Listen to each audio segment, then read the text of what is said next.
أمونة انتي فاهمة الحياة غلط.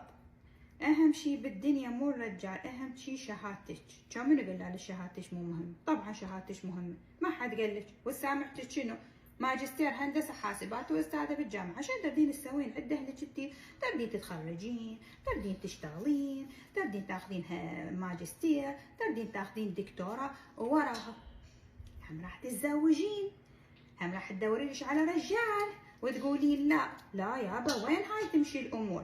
وش ما كان انت هو لو ما الناس كلها كاتله روحها على الرجال والناس كلها كاتله روحها على المرأة، كان ما صار ادم وحواء. الا عندكم نقاش في هذه الامور انصحكم تناقشون ابو خيمه الزرقاء اللي هو رب العالمين اللي خلقكم. صدقوني شو على من المراكز التجميليه رايحات رادات رادات رايحات رايحات رادات، حركتن الشعرات، الحواجب طيحتنهن، الشفايف نفختنهن، الخدود هيجي، الوجه اتجعل. كان لا ما تبدا الرجال حاليا مثل وحده تقعد بباب بيتها وتقعد ببيتشن والسكتة، ما اشوف بيها معنى والله انا غير الهنقمه.